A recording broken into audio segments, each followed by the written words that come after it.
O Daniel fica assim, o colinho brilhante. A gente não vai ficar porque a gente já sabe o que eu vou falar. Sem spoiler. Vocês querem que eu saia? Não, tudo bem. Hoje eu vou falar sobre a necessidade que nós temos de sermos autônomos e independentes. Nós adoramos ser autônomos, né? E independentes. Autônomo vem da mesma radical de automóvel. O que é automóvel? Antigamente existia um lugar que a pessoa sentava e tinha que ter um cavalo para puxar, né? O automóvel não, ele anda sem o cavalo, ele anda sozinho, né? Não falam que ele precisa de gasolina, né? De combustível, mas o automóvel anda sozinho, não precisa de cavalo. Então, por isso chama automóvel, ele move-se por si só, né? Não precisa de um animal para tração. E nós somos autônomos quando a gente independe de dar satisfação para alguém, né? Tanto assim que nós que estamos chegando numa idade mais avançada, nós cuidamos da nossa alimentação, fazemos exercício, caminhada, porque a gente não quer depender de ninguém quando a gente ficar velho. Porque é muito ruim depender de alguém, né? Então, a cabeça da pessoa humana, do homem, da mulher, é querer ser sempre independente e autônomo, né? Não depender. E as pessoas gostam também de tomar suas decisões sozinhas, sabe? O casamento é um exercício, né? Até o Éder já falou, né? É um exercício para as pessoas. É um exercício de aprendizado para a pessoa não fazer a própria vontade, né? Querer fazer a vontade do outro, né? Ou aturar o outro, né? Mais assim, malignamente falando, né? Mas, é você, por exemplo, querer que a janela fique aberta, mas o outro quer que a janela fique fechada, aí você pensa, deixa a janela fechada então, apesar de eu querer outra coisa, né? Porque a gente quer fazer a nossa vontade. Isso aí é uma sementinha que foi posta dentro da gente na formação do homem, né? Quando os Elohims fizeram os homens, né? Até eu vou voltar nisso depois, então eu já estou introduzindo o assunto, que nós fomos feitos à imagem e semelhança daquele que nos criou, que isso está escrito em Gênesis. E quem nos criou foram os Elohims, foram os anjos, sendo que o chefe deles é Jeová. E para o homem se transformar num ser apto a entrar no céu, ele tem que nascer de novo. Ele tem que renegar esse homem carnal, que nasceu em carne, osso, que tem suas vontades, que tem as suas ambições, que tem as suas inclinações carnais, né? Então, o que é inclinação carnal? É o egoísmo, o querer tudo para si, é o querer mandar. É tão gostoso a gente mandar, né? É tão gostoso e é tão ruim a gente se submeter. Por que a gente tem esse sentimento? Porque o homem foi criado à imagem e semelhança dos Elohims, e os Elohims provavelmente são assim, né? Eles têm uma rebelião interna. Não é à toa, né? Que são chamados de principados e potestades, são poderes, ou mandam. São poderes, gostam de mandar, né? E tanto assim que a gente até viu, né? Acabaram, graças a Deus, as propagandas eleitorais obrigatórias. Tem um partido que ele tinha poucos segundos, aí ele só falava assim, rebelião. Rebelião. Né? Era o que o partido falava. Vocês devem saber qual é, que eu não vou fazer propaganda, né? Do que não presta. Então, esse sentimento de rebelião está dentro de nós. Está dentro de nós. Está dentro do homem natural. E para o homem se tornar apto para entrar no céu, ele tem que morrer no batismo e nascer de novo. É tirar aquela natureza carnal, aquela natureza que o homem foi formado, que é o que gosta de mandar, é o que não gosta de se submeter, é o que é egoísta, é o que quer chamar atenção para si, é o que quer fazer as suas vontades. Esse é o homem carnal, né?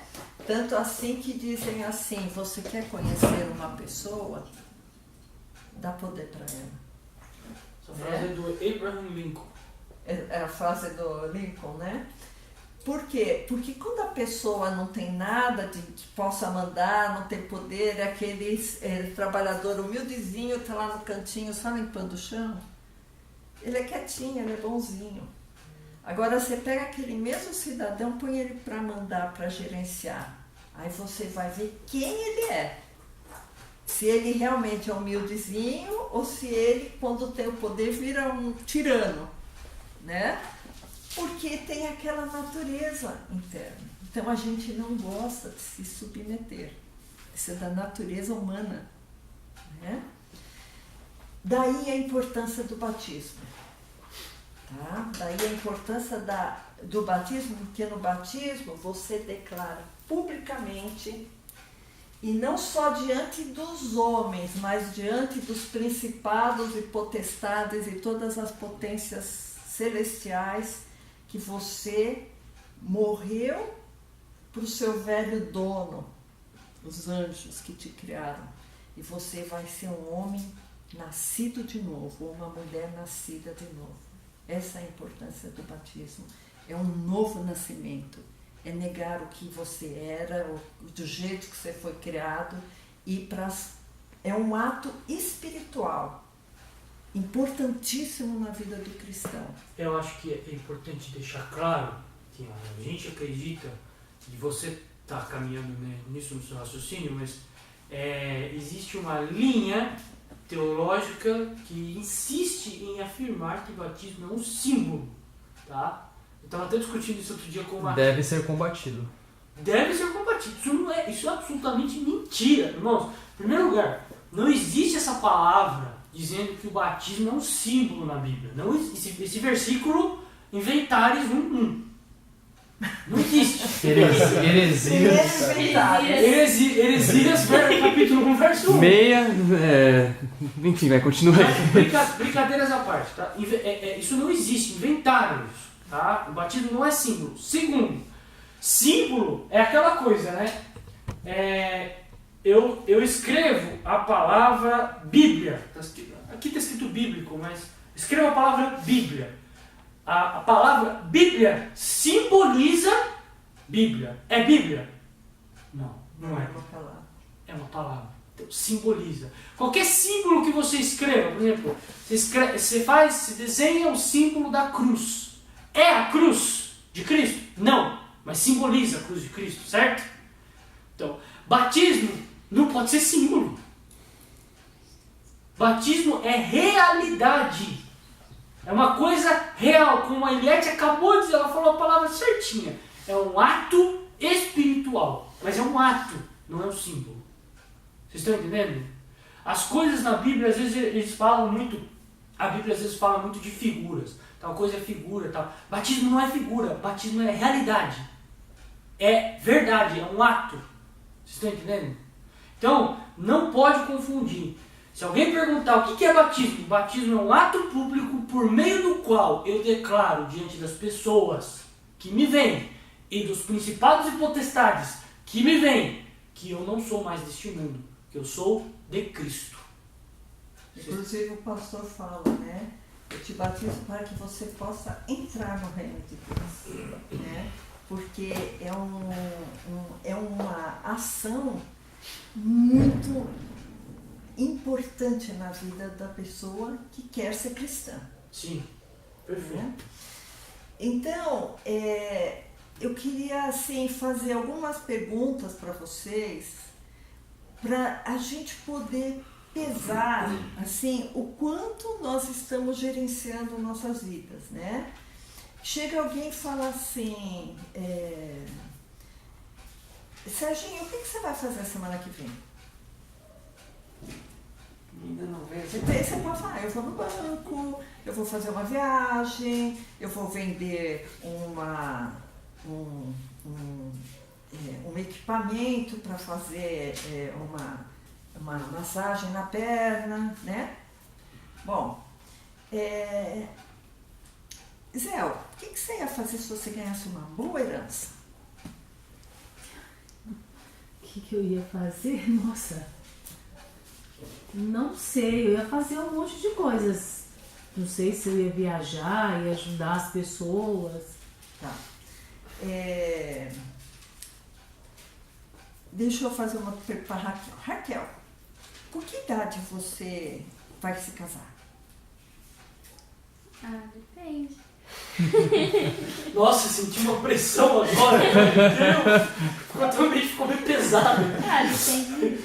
Não sei. Não sei. Tá.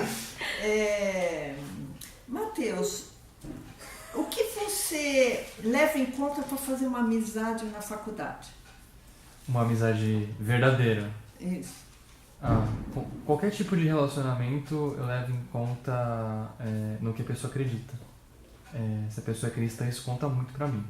Porque os meus laços dizem muito sobre quem eu sou. Então eu observo muito como a pessoa trata Deus. Quando Os princípios espirituais. Sim, porque eu acredito que quando uma pessoa se torna minha amiga ou até namorada, esposa, essa pessoa vai ter um vínculo comigo pro resto da vida, né? Pelo menos a intenção é essa. Então, se essa pessoa vai me acompanhar pro resto da vida, pra mim é imprescindível que essa pessoa tenha comunhão com a principal coisa que eu prezo na minha vida, que é Cristo.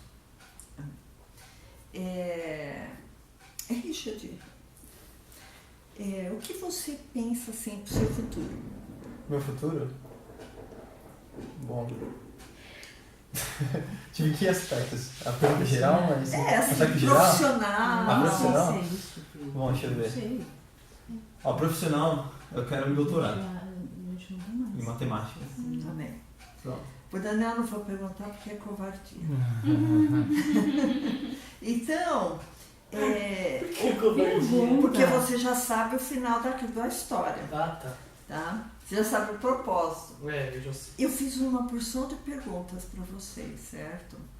Eu me incluo nas respostas de vocês. Eu me incluo, né? Se vocês me perguntarem assim, por exemplo, eu não estou com viagem marcada, mas se vocês falassem assim, para onde você vai viajar semana que vem? Eu vou falar, eu vou lá para Vinhedo, eu vou lá para Caraguatatuba, eu vou lá para Curitiba, visitar o Lula.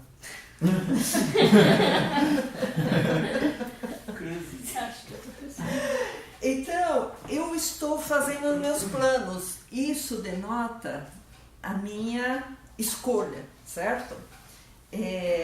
Eu estou dependendo de mim mesma, das minhas escolhas. Né? Esse é o homem natural. Tá? Esse é o homem natural. Tá? Tem pessoas que dependem de homens. Por exemplo, na igreja isso é muito comum. Principalmente em igrejas grandes. Então a pessoa entra na igreja e fica observando um líder, por exemplo, o pastor, o líder do louvor, algum líder, fica observando.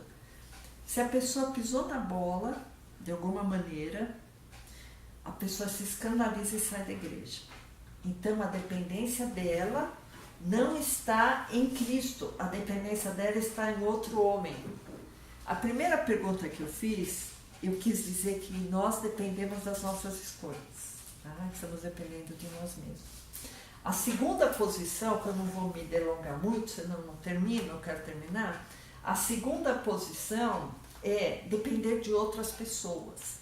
Então, por exemplo, ela depende de como está o humor da outra pessoa para ela ficar de bom humor.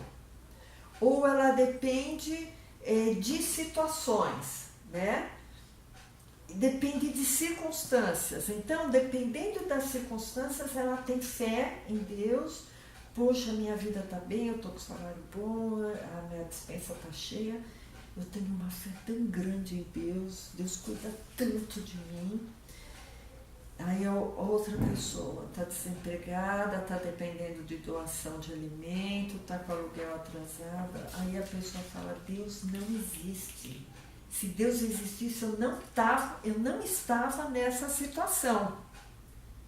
Deus esqueceu de mim, eu não tenho fé em Deus, eu não consigo ter fé num Deus que não cuida de mim. Né? Então, a fé dela está dependendo de circunstâncias, tá? Mesmo que essas circunstâncias sejam passageiras. Aí naquele tempo, se Jesus vier, ela vai pensar assim, não, olha, não é Jesus porque eu não acredito que Jesus existe, né? Porque ela estava passando por dificuldades, né? Igual aquela historinha que vocês conhecem, né? Daquele homem, aquele náufrago que ficou numa ilha, né? E achou uma ilha, né? E aí ele fez uma choupaninha, e aí ele estava naquela desgraça, chorando, orando, não sei o quê, e quando foi um dia estava um sol tão quente, devia ter algum vidro, alguma coisa lá que fez uma lente, e a choupana pegou fogo. Aí ele começou a esbravejar, a xingar, Deus não existe, Deus não me ouve, Deus não existe, né? Começou a chorar, a xingar, aí daqui a pouco batem no ombro dele e ele levou um mau susto, porque não tinha ninguém na ilha, né? Aí ele olha, era um marinheiro, aí o marinheiro fala assim, nossa, o senhor está aqui há quanto tempo? Aí ele ficou assustado, atônito, não sei se vocês conhecem essa história, né? Aí ele falou assim, mas como você descobriu que eu estava aqui na ilha? Ele falou assim, mas o senhor fez tanto sinal de fumaça, como é que eu não ia ouvir?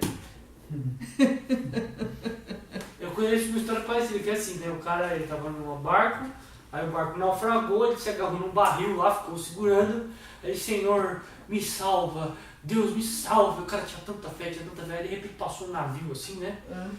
Aí o pessoal chegou e perguntou, ô fulano, o que aconteceu com você? Vem cá, deixa eu te resgatar. Ele, não, Deus vai me salvar. Ele continuou lá e tal, passou outro barco, o cara falou, vem aqui, eu vou te pegar e tal. Ele, não, Deus vai me salvar. Aí passou o terceiro barco, não, Deus vai me salvar. Aí ficou lá e tal, uma hora ele morreu, né? Chegou no céu, aí chegou para Deus e falou, Deus, eu orei. Eu orei e não aconteceu nada. Aí Deus falou assim, mas eu mandei 3 barcos para te salvar.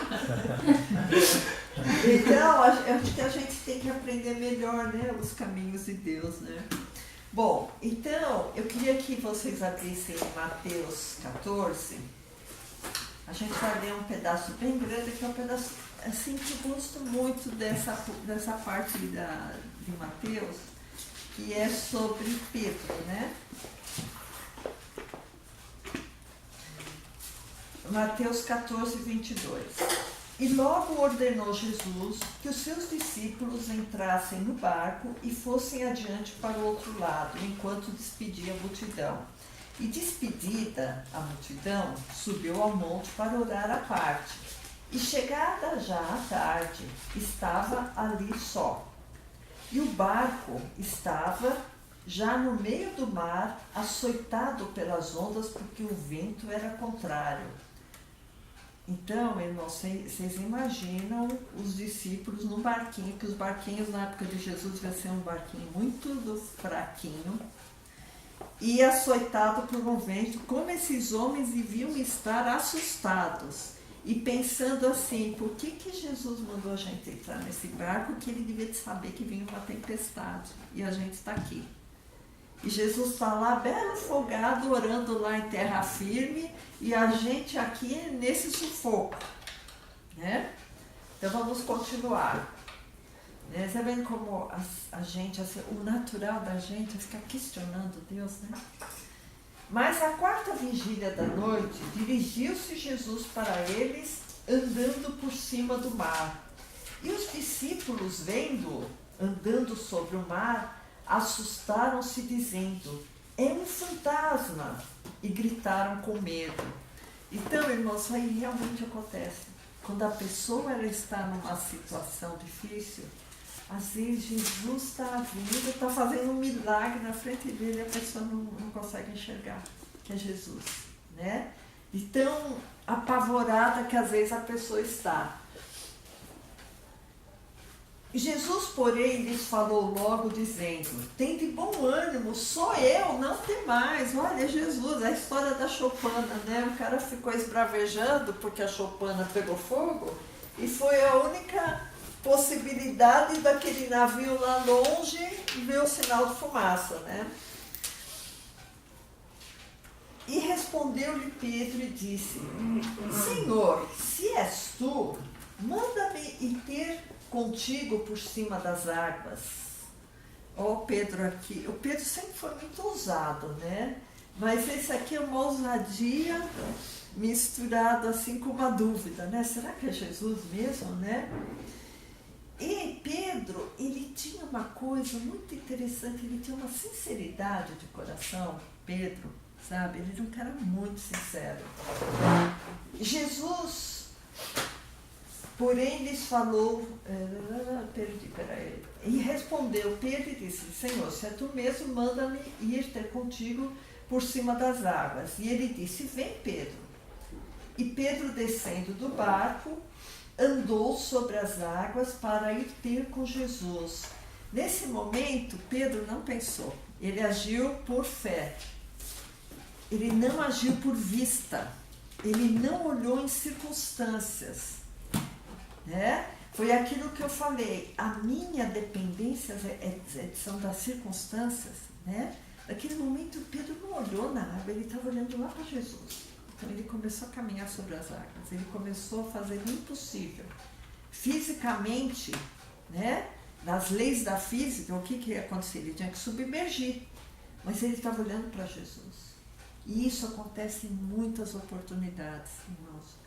Às vezes você vê que uma pessoa, mesmo o que acontece lá na Coreia do Norte, que a gente estava falando agora há pouco, na China, as pessoas, a gente vê, elas tinham que estar desfalecidas, elas tinham que estar entristecidas, elas tinham que estar depressivas, elas tinham que estar desistindo da fé.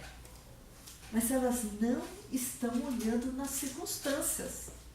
Elas não estão olhando lá para o ditador, elas não estão olhando para a repressão, elas estão olhando para Jesus.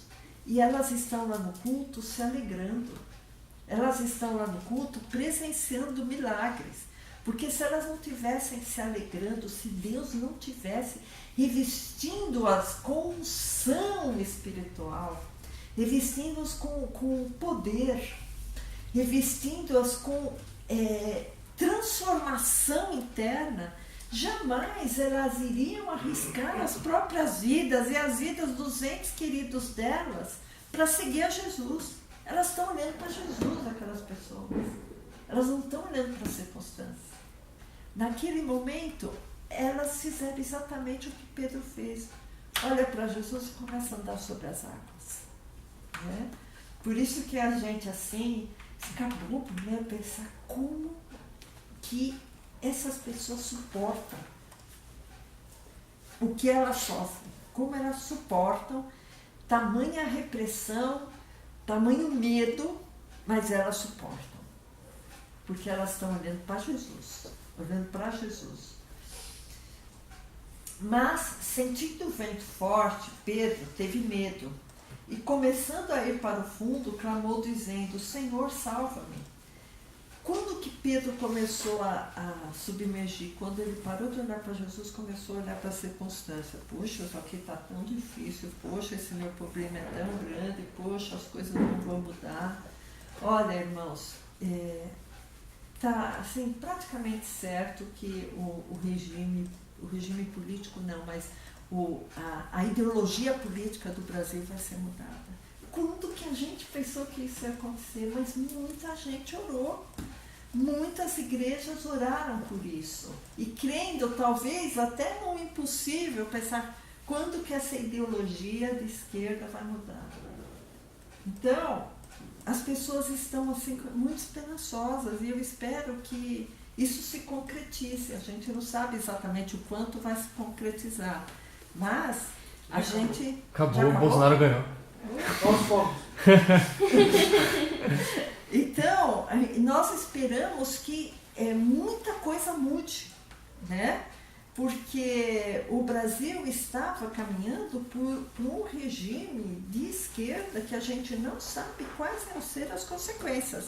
A gente só sabe que todos os países de esquerda que estavam seguindo esse caminho, a coisa não deu certo. Tá? Foi alienação, foi perseguição, foi mudança de costumes, foi destruição da família. Só nos últimos 15 anos a gente tem 3 países que foram arrasados por causa disso. Arrasados economicamente, arrasados socialmente, a igreja foi perseguida. Então, irmãos, isso daí foi uma vitória muito grande, porque pessoas oraram e pessoas não ficaram olhando nas circunstâncias. Não, vai ser muito difícil. Não, irmãos, sabe? Eu acho que isso é um exemplo que a gente tem de independência das circunstâncias e dependência de Deus, né? Só para terminar, né? E logo Jesus, estendendo a mão, segurou e disse-lhe: homem de pouca fé, por que duvidaste? E quando subiram para o barco, acalmou o vento, né? Então, essa passagem eu gosto muito, sabe, irmãos, que a nossa tendência é olhar para a circunstância e parar de olhar para Deus, né?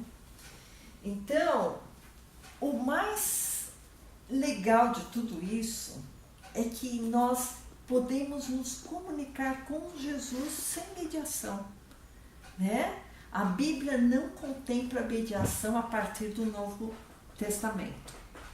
Tá? Existia mediação por profetas, mediação por sacerdotes no Velho Testamento. Mas quando Jesus morreu na cruz, o véu se rasgou. Quando o véu se rasga, a gente tem acesso. Isso teve assim um ensinamento. Olha, o véu rasgou, não precisa mais de sacerdote, não precisa mais de sacrifício, porque o meu sacrifício é perpétuo. Jesus mostrou isso na cruz. Ele mostrou que a cédula pelo altar, então aí eu posso ter acesso ao Pai por meio de um sacerdote. Não, Jesus rasgou tudo isso. Eu posso ter acesso direto ao Pai, não existe mais mediador. O meu mediador é Jesus Cristo. Ele é o único mediador entre Deus e os homens. Isso está em 1 Timóteo 2,5, porque há um só Deus e um só mediador entre Deus e os homens, Jesus Cristo, homem. Então, além de Jesus ser o nosso mediador, irmãos, eu não depender de ninguém que já morreu. Nisso eu estou me referindo a pessoas que usam santos, pessoas boas, que viveram retamente diante de Deus, mas que não têm nenhum poder para levar minha oração para o Pai. Porque o único que tem esse poder está escrito em 1 Timóteo 2,5, é Jesus Cristo. Porque essas pessoas foram boas, foram santificadas, isso aí é uma coisa maravilhosa, só que elas estão dormindo. Elas não ouvem. O único mediador entre eu e o Pai se chama Jesus Cristo. Por isso que Moisés não foi mediador com o Pai, ele foi mediador entre o povo e Jeová, né? Isso também quer dizer que Jeová não é o Pai.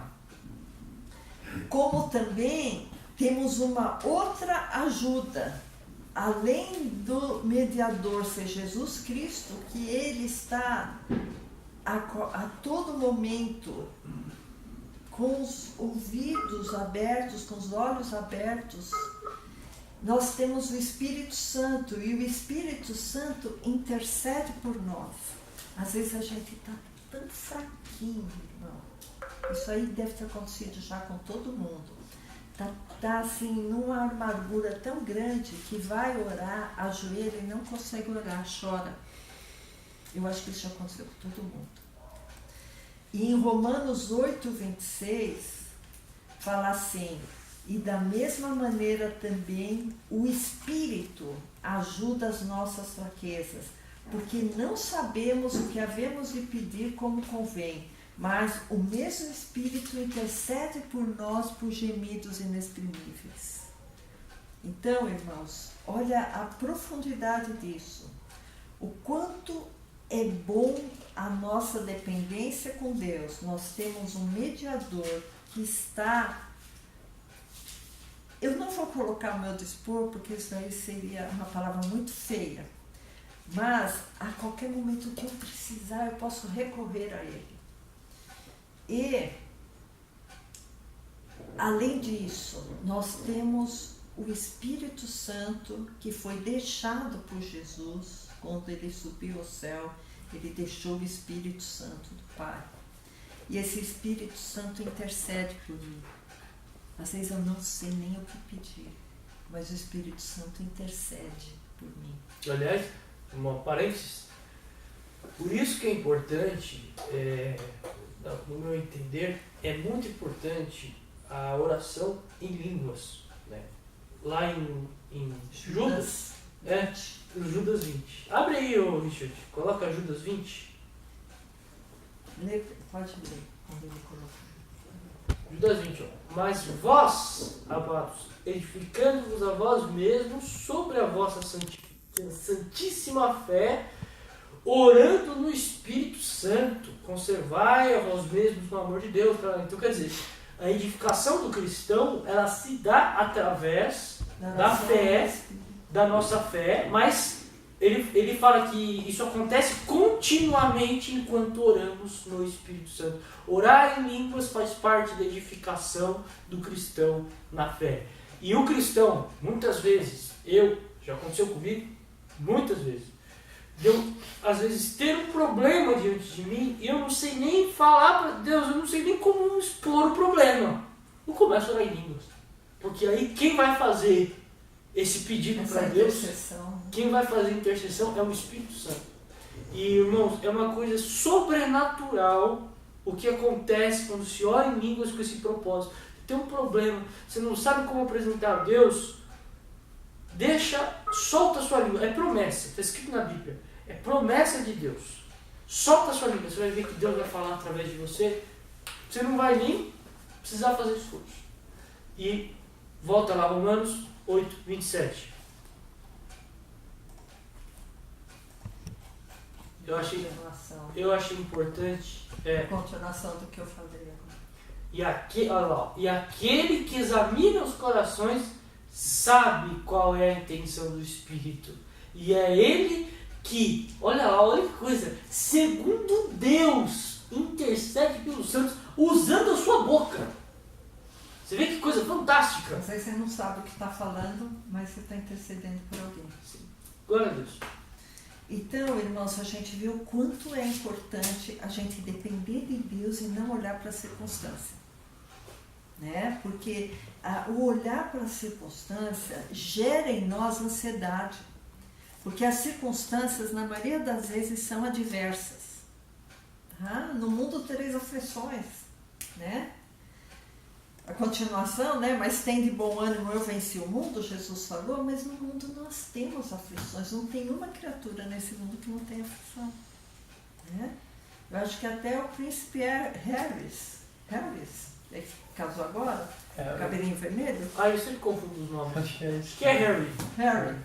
Então, até ele tem as suas angústias. Né? E o pior ainda é que ele não deve ser cristão, né? Não sei. Windsor. Isso deve ser mais lá da turma lá da Nova Ordem Mundial. Né? Sabe bem disso. Bom, então, se preocupar com as circunstâncias, muitas vezes nós não descansamos no Senhor. Né? Então, o que a gente tem que buscar? Fé, intimidade com Deus, para que a gente possa olhar cada vez mais para Jesus e cada vez menos para as circunstâncias, né? Porque as circunstâncias vão puxar a gente, igual uma âncora, né?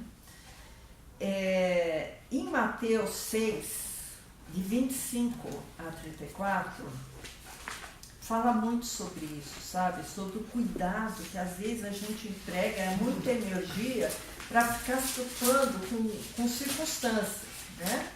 Então, Mateus 6, 25 a 34.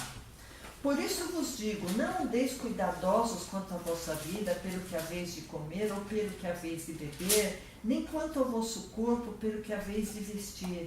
Não é a vida mais do que o mantimento e o corpo mais que o vestuário? Olhai para as aves do céu, que nem semeiam, nem cegam, nem ajuntam em celeiros, e o vosso Pai Celestial as alimenta. Não tendes vós muito mais valor do que elas? E qual de vós poderá, com todos os seus cuidados, acrescentar um côvado à sua estatura? E quanto ao vestiário, por que andais solícitos? Olhai para os lírios do campo, como eles crescem, não trabalham nem fiam. E eu vos digo que nem mesmo Salomão, com toda a sua glória, se vestiu como qualquer deles. Mas se Deus veste a erva do campo, que hoje existe e amanhã é lançada no forno, não vos vestirá muito a vós, homens de pouca fé? Não andeis, pois, inquietos, dizendo que comeremos, ou que beberemos, ou com que nos vestiremos, porque todas essas coisas os gentios procuram. De certo, vosso Pai Celestial bem sabe que necessitais de todas essas coisas. Mas buscai primeiro o reino de Deus e sua justiça. Buscai justiça.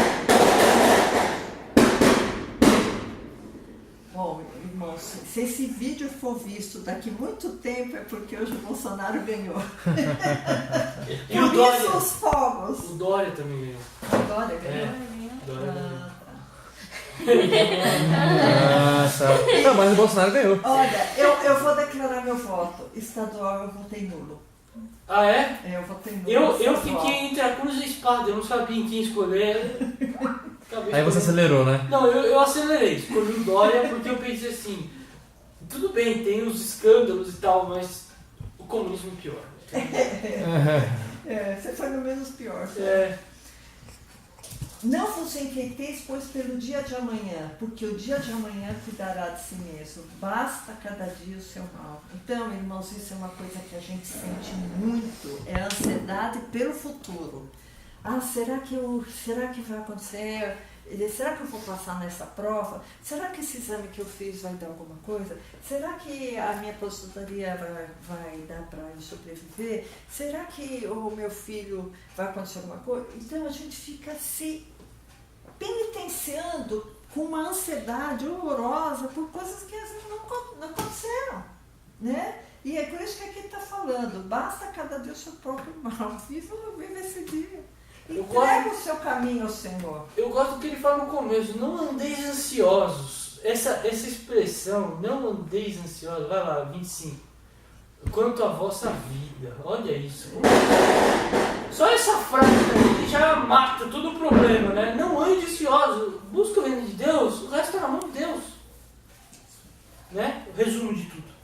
Amém. E como é difícil isso, como a gente tem que se apropriar dessa bênção, irmãos, porque é uma bênção não andar ansioso, é uma bênção a gente confiar em Deus, sabe? Não, minha vida está nas mãos de Deus, minha vida está com Deus, minha vida está lá escondida com Cristo.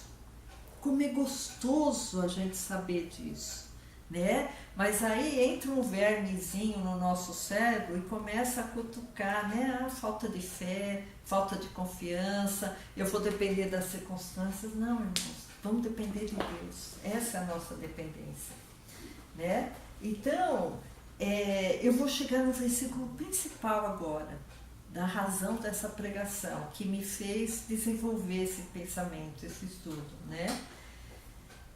Quando eu fiz aquela pergunta, o que faremos amanhã? O que eu vou comprar? O que eu vou vender? Né? Então, para que lugar que eu vou? Olha, eu vou voltar aqui, viu, a semana que vem. Né? Então, a gente sempre tem essas frases, né? Então, Tiago 4, de 13 a 16, fala o quanto é importante a nossa vida estar nas mãos de Deus. Tiago 4,13. Eia agora vós que dizeis, hoje ou amanhã iremos a tal cidade e lá passaremos um ano e contrataremos e ganharemos e venderemos e compraremos, né? E faremos e aconteceremos, né? Digo-vos que não sabeis o que acontecerá amanhã. Porque que é a vossa vida? É um vapor, é uma neblina, é uma coisa fugaz. O que é a vossa vida? É um vapor que aparece por um pouco e depois se desvanece. Em lugar do que devis dizer, se o Senhor quiser, e se vivermos, faremos isso ou aquilo. Mas agora vos gloriais em vossas presunções. Toda a glória, tal como esta, é maligna. Irmãos, é uma coisa que tem que estar no nosso vocabulário. Se Deus quiser, eu vou voltar aqui amanhã. Se Deus quiser, se Deus quiser. E introjetar esse vocabulário no pensamento. Porque se Deus quiser, né? Porque quando a gente fala se Deus quiser, a gente está reconhecendo a vontade de Deus. Que eu não sou autônomo, que eu não sou independente. A minha dependência é total de Deus. Né? Desculpa a interrupção. Tem gente que costuma usar o se Deus quiser para qualquer coisa. Não é isso que está sendo dito aqui. Não é qualquer coisa se Deus quiser, não. É o que ele está falando. Semana que vem você vai vir aqui, se Deus quiser, né? Agora, tem certas coisas que é até meio estranho você falar um se Deus quiser, porque tem coisas que Deus com certeza não quer, tá? Então, assim, no que diz isso aí que ele está falando, no que diz respeito ao que você faz, as suas escolhas. As suas escolhas serão feitas de tal maneira, se Deus quiser. Então, tudo na sua vida que depender da sua atitude, você coloca a sua atitude diante de Deus. Fala, se Deus quiser, eu farei desta forma. Se submeter a Deus. Se submeter os seus atos, suas vontades, tudo submetido a Deus. Então, irmãos, por quê? Porque a gente tem que ter consciência da nossa ignorância do futuro. Porque muitas vezes a gente faz muitos planos e as circunstâncias levam para o outro lado.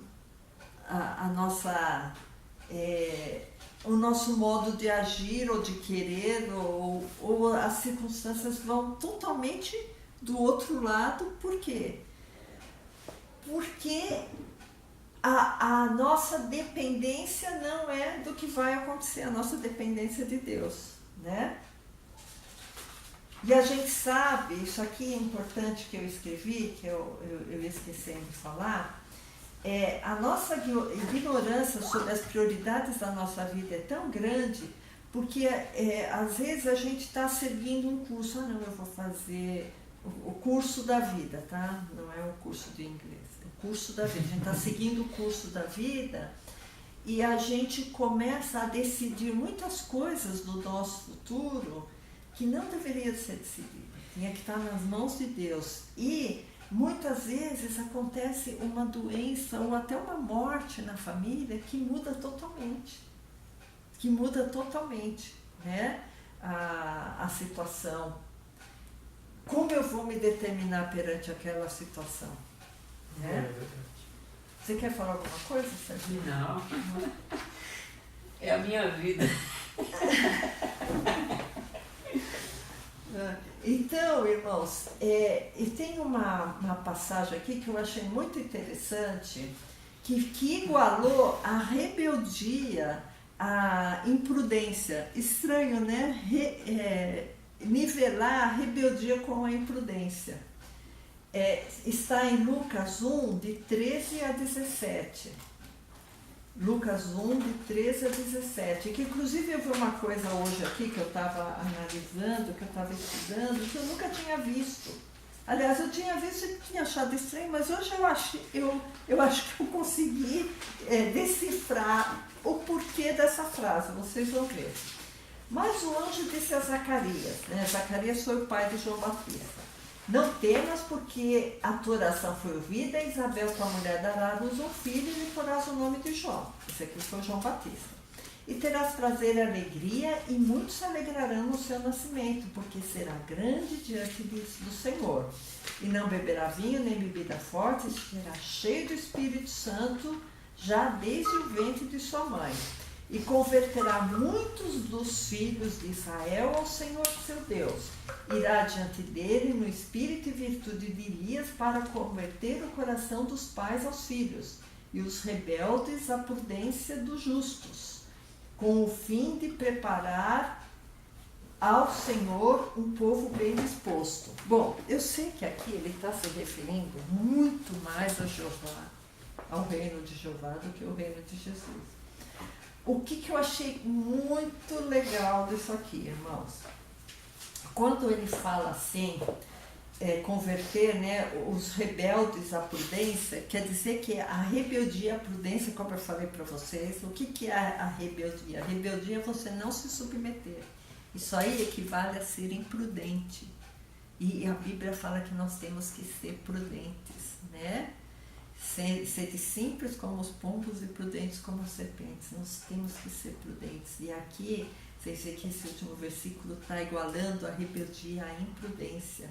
E o que eu achei assim interessante, que ele fala assim, para converter o coração dos pais aos filhos. Não é estranho?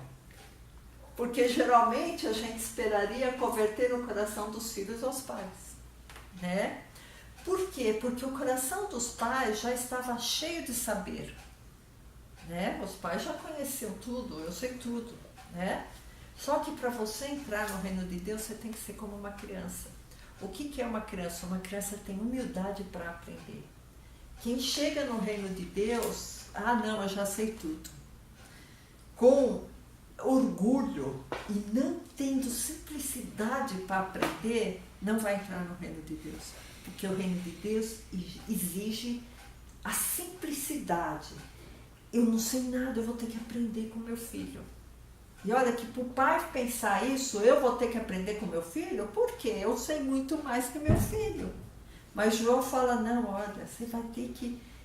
O João, né, quando aqui está falando de João, fala assim, e adiante dele, irá diante dele no espírito a virtude de Elias. Quer dizer, ele tinha uma unção de um profeta Elias, para converter o coração dos pais aos filhos. Quer dizer, os pais tinham que renegar muita coisa que eles sabiam. Eu sempre li essa passagem, eu sempre achei estranho também, porque você lê em português, fica um negócio de estranho.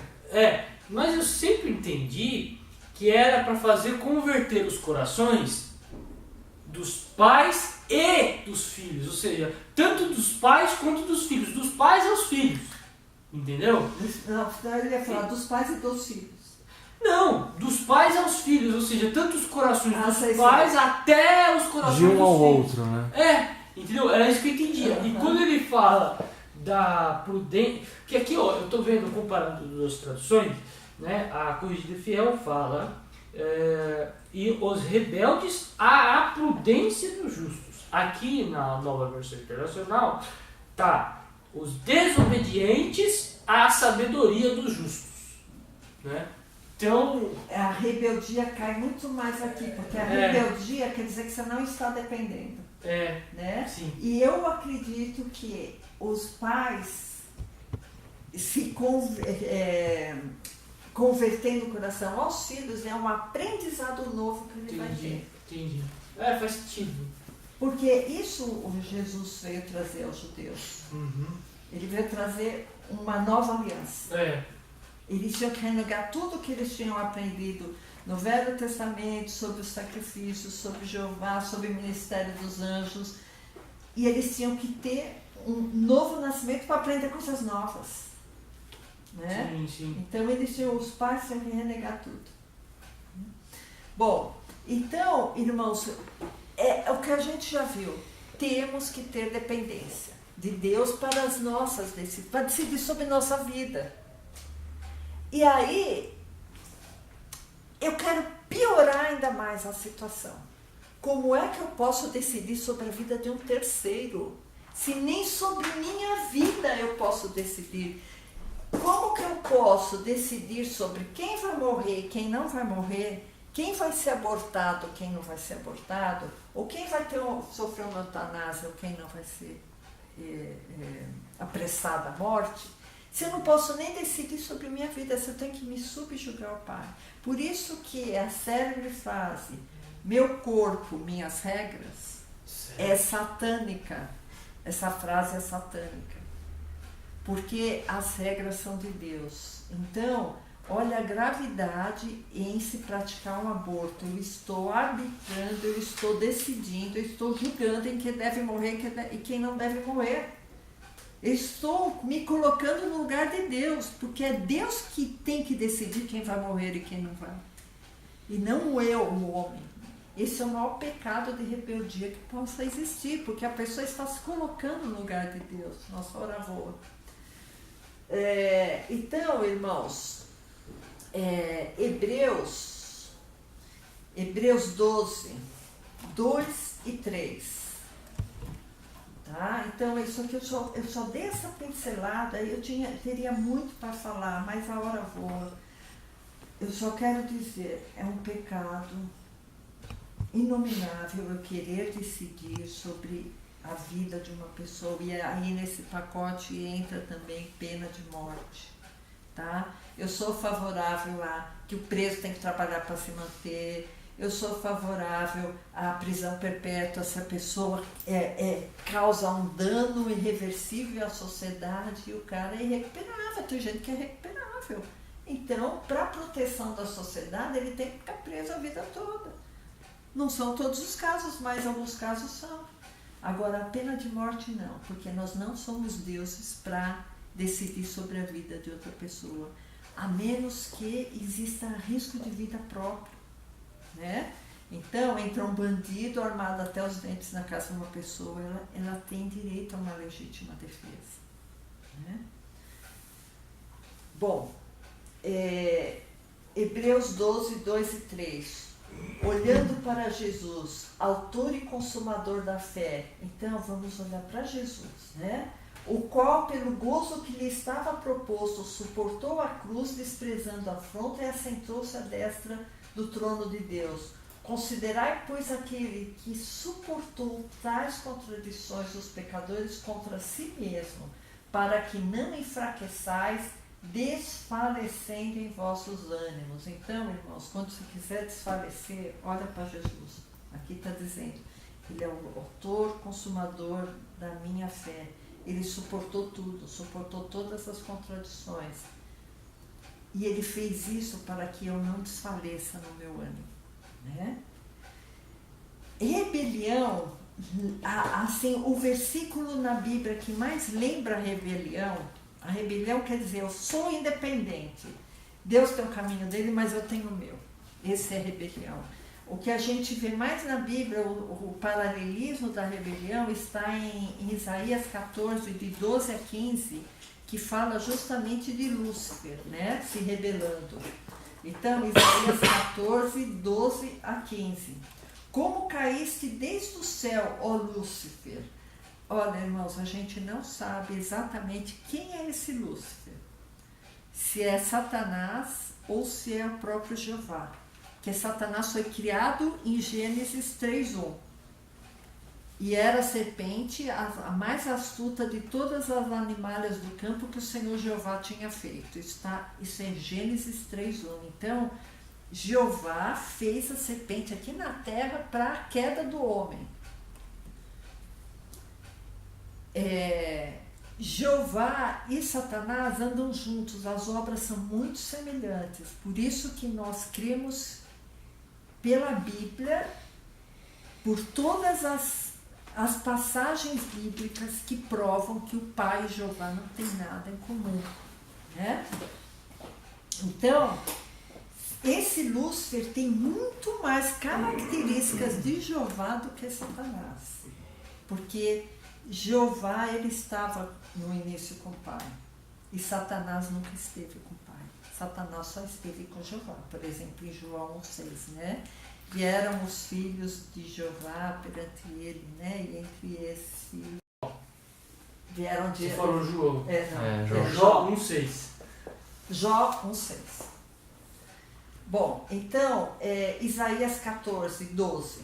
Como caíste do céu, desde o céu, ó Lúcifer, filho da alva, como foste cortado por terra, tu que debilitavas as nações. E tu dizias no teu coração, eu subirei ao céu acima das estrelas de Deus, exaltarei o meu trono e no monte da congregação me assentarei, aos lados do norte. Subirei sobre as alturas das nuvens e serei semelhante ao Altíssimo. E contudo serás levado ao inferno, ao mais profundo abismo. Né? Então, essa passagem combina muito mais com Jeová do que com Satanás. Tá? Que inclusive está escrito, eu subirei ao céu acima das estrelas de Deus, que são os anjos, exaltarei o meu trono e no monte da congregação me assentarei. A gente sabe que Jeová está assentado em muitas congregações por aí, né, sendo adorado. Então, irmãos, essa rebelião não nos pertence, essa rebelião pertence ao ser que nos fez. Por isso temos que renegar o velho homem e, através do batismo, sermos feitos nova criatura. Então, temos que nos submeter à vontade de Deus todos os dias e não pensar em Deus só no domingo, né? Todos os dias, no cotidiano. O crente é aquele que se submete à vontade de Deus na segunda, na terça, até sábado. Aí no domingo ele vai na igreja para ter comunhão com os irmãos. E não se submeter a Deus só no domingo, né?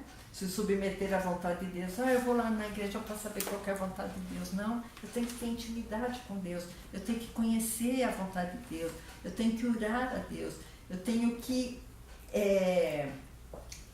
me amalgamar, me misturar com Deus através do Espírito Santo para eu poder saber a vontade de Deus, né? Para eu poder me submeter à vontade de Deus. Então, a natureza do homem quer independência, a natureza do novo homem quer dependência de Deus. A dependência eu quero fazer a vontade de Deus na minha vida. Eu falei a história lá de Gênesis 3, né? Só repetindo o versículo, Gênesis 3, de 1 a 5, porque aqui eu já quero falar como essa serpente que foi criada por Jeová, que tem a natureza de Jeová, porque se Jeová criou a serpente, ele deu a natureza dele também para a serpente, né? Então, Gênesis 3:1. Ora, a serpente era a mais astuta de todas as alimárias do campo que o Senhor Deus, Senhor Jeová, tinha feito. E esta disse à mulher, a serpente, né? É assim que Deus disse, não comereis de toda a árvore do jardim? E disse a mulher à serpente, do fruto de todas as árvores podemos comer, né? Do jardim comeremos. Mas do fruto que está no meio do jardim, disse Jeová, não comereis dele, nem nele tocareis, para que não morrais. Então a serpente disse à mulher, certamente não morrereis, porque Deus, Jeová, sabe que no dia em que dele, do fruto, comerdes, se abrirão os vossos olhos e sereis como Deus, sabendo o bem e o mal. Então, aquele ser feito por Jeová já colocou mais ainda autonomia, independência e rebelião dentro do homem, né?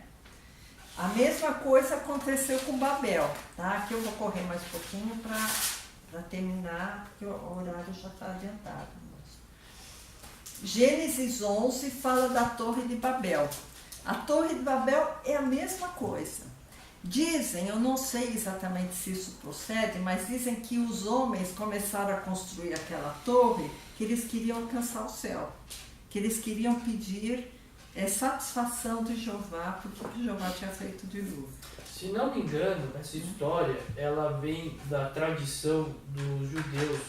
Se eu não me engano, é do Talmud. Ah, tá. Quer dizer, é uma coisa que não é comprovada, mas tem a sua lógica, né? Não, essa história, ela é tão famosa que ela, se eu não me engano, a tradição dessa história aí de que os homens queriam chegar no céu é uma tradição que não é só judaica. Se eu não me engano, essa tradição está presente em outros cultos ali da região, porque não é só a Bíblia que fala do dilúvio e da Torre de Babel. A Torre de Babel, Inclusive é uma história que está presente na cultura babilônica.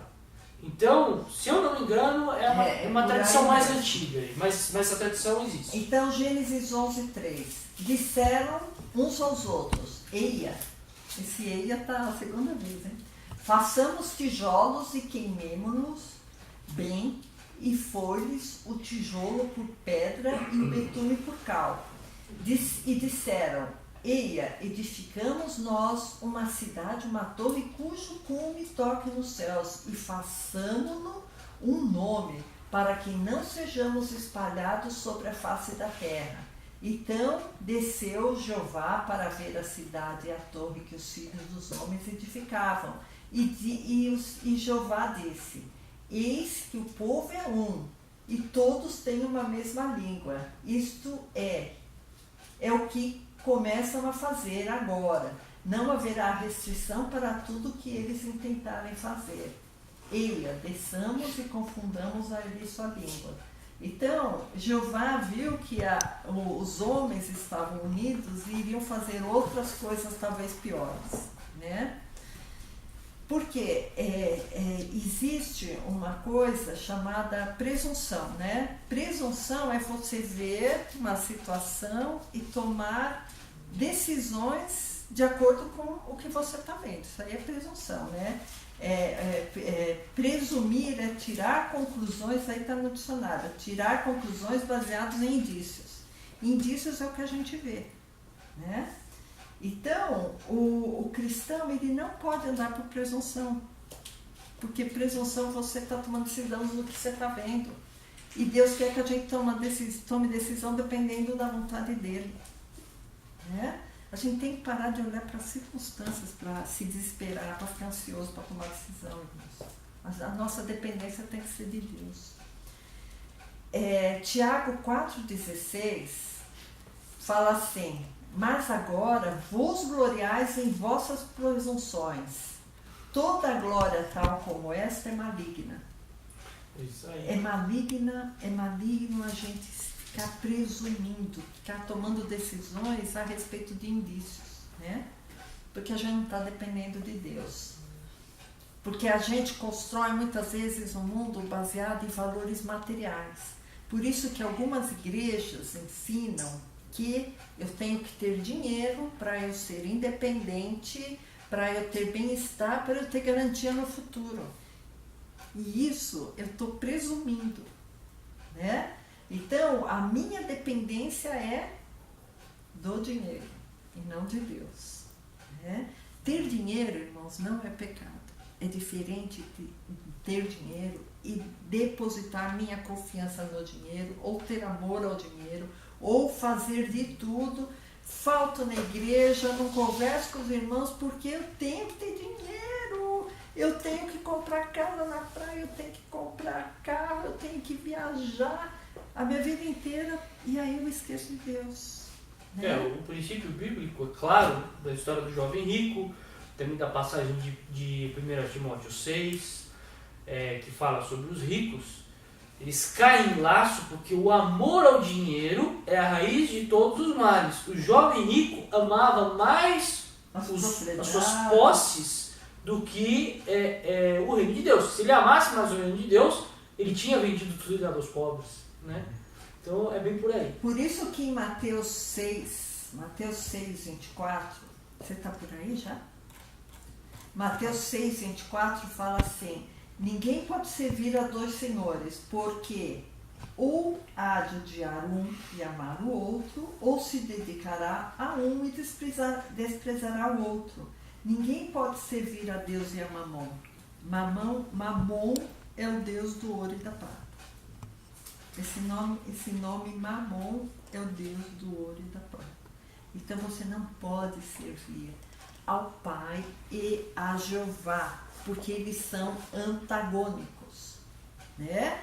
O Pai é um Deus de amor, é um Deus que morreu por nós, é um Deus que aboliu a lei, é um Deus que nos deu um novo mandamento. Agora Jeová é o Deus da ira, é o Deus do olho por olho, dente por dente, é o Deus dos mandamentos, é o Deus do ouro e da prata, é aquele Deus que está ligado na terra, nos valores materiais. E o Pai fala, o meu reino não é desse mundo, esse reino desse mundo aqui pertence ao Deus das nações, as nações pertencem ao Deus das nações, Jeová. Né? Tiago 4,14, eu estou terminando, tá, irmãos? Tiago, mais 5 minutinhos. Tiago 4,14 fala assim: digo-vos que não sabeis o que acontecerá amanhã, porque que é a vossa vida? É um vapor que aparece um pouco e depois desvanece, né? Então, irmãos, Deus, Ele prepara um caminho para que nós andemos nele, né? Temos que reconhecer a vontade de Deus nas nossas vidas e sair da condição de autonomia. O crente, ele não é autônomo, né? Eu tenho que saber qual é a prioridade de Deus para a minha vida. Então, quando eu for traçar planos, né? Para amanhã, para a semana que vem, para a minha velhice, para minhas amizades, para o meu namoro, para o meu casamento, quando eu vou fazer o sexo, se é no casamento, se é fora do casamento. Tudo isso tem que estar debaixo da vontade de Deus. A minha escolha tem que estar de acordo com a vontade de Deus. Então, isso inclui tudo. Que às vezes a pessoa fala assim, não, olha, Deus vai até aqui. Aqui é a minha diversão, então Deus não entra. Né? Deus vai até aqui. Aqui é meu namoro, então eu que tomo conta. Né? Não, irmãos, Deus tem que tomar a nossa vida inteira. A nossa dependência inteira. Eu só quero terminar com o versículo que está em Efésios 2:10. Efésios 2:10. Porque somos feitura sua, criados em Cristo para as boas obras, as quais Deus preparou para que andássemos nelas. Quer dizer, Deus preparou já, né? Então, por que eu tenho que andar por caminhos que Deus não preparou? Né? Se Deus preparou uma situação, é porque de alguma maneira Ele tem uma função para aquela situação. Né? Então, em tudo dai graças, porque essa é a vontade do Pai para conosco. Né? Não andemos ansiosos. Amém, irmãos? Sim. Essa é a palavra que eu trouxe para vocês e para mim. Eu gosto muito dessa passagem de Efésios 2:10, mas assim, é um dos versículos que eu mais gosto na Bíblia, porque esse versículo ele é tão completo. Ele fala que nós que aceitamos a Jesus, quando aceitamos a Cristo, nós somos criados, somos feitos nova criação, novas criaturas, integrantes da nova criação. E ele fala, é muito interessante esse versículo, porque ele não fala assim, olha, você foi criado, aliás, você foi criado, você recebeu a salvação por causa das suas boas obras. Não, você recebeu a salvação para praticar as boas obras. A salvação ela já foi dada para você. Ajudar uma pessoa na rua, ajudar um irmão que está precisando, enfim, fazer as boas obras, prestar um favor para uma pessoa que às vezes nem te conhece, isso tudo tem que ser a consequência do amor de Cristo. Porque se não for a consequência do amor de Cristo, você estará fazendo isso por vanglória. Você estará fazendo isso porque você considera as suas atitudes mais importantes do que qualquer outra coisa. E o ponto é, a salvação de Cristo é mais importante do que qualquer outra coisa. E aí ele fala, para as boas obras, as quais eu preciso ficar procurando? Não, Deus já preparou. Eu preciso ficar tentando encontrar boas obras? Não, Deus já preparou. Ande nelas. Viu a oportunidade? Faça. Deus preparou. Amém. Nós vamos só terminar com uma oração.